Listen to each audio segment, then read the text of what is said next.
Okay, this is going to be the first of a few videos about wood turning. Some of the stuff I've done, tricks I've worked out over the years. Somebody encouraged me to make my own videos to go up there because I guess they liked some of the stuff I'd made. So here goes. If you like it, leave a thumbs up. If not, you probably won't be bothered with them again. One of the things I've made have been these. I've seen them online called Oland Tools. Basically it's a piece of bar and a handle. Turn the handle on my lathe right there. I have this extension I'm built for it because the handle, drilling the hole for the handle is the only thing I need a longer bed for, and I really can't see spending 150 bucks on something I've used a dozen times. As you can see, this is simply a bar of mild steel. I got it at Home Depot for like 8 or 9 bucks. Cut it into thirds. It's sunk into the handle about yay far. Piece of copper pipe for the ferrule to prevent it from splitting out.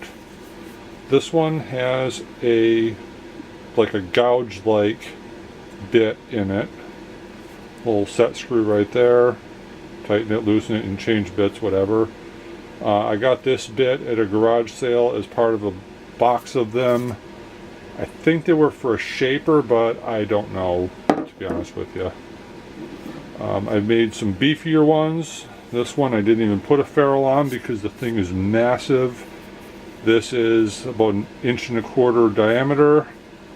I have a 3/8 inch metal cutting high-speed steel bit in it that I ground a profile on. This thing is incredible at hogging out material.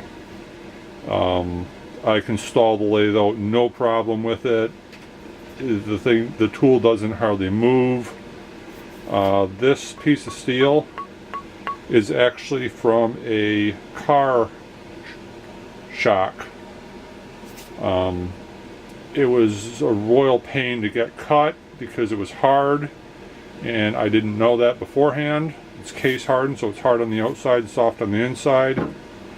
I didn't know it was hardened before I started cutting it, and it was the beast. Here's another one of the ones from the Home Depot steel. Just plain cherry handle, very basic turning, copper ferrule from a copper pipe, set screw, and this one, as you can see, I made a hollowing tool out of an Allen wrench. Just grind a flat on it. Grind a flat here on the inside where the set screw hits against it. Bed it in the vise. You do lose a few when you bend it because they are hard. Grind a flat and a cutting profile on it. You can get inside of hollow forms. Here is the last one I'm going to show. Again, very beefy tool. Handle. The shaft itself is a lot smaller though. I believe this is 3/8. I got this from a buddy of mine. It has the hollowing rig I built on it. I will be showing that in a future video. As you can see, there's a small cutting bit in there. This is a solid piece of carbide that I got out of a scrap bin. So if you enjoy these videos, leave a comment or give a like or whatever. I don't know. I've not really made YouTube videos before. I'm just starting. Whether I continue will depend on the responses I get. I hope everybody has a Happy New Year.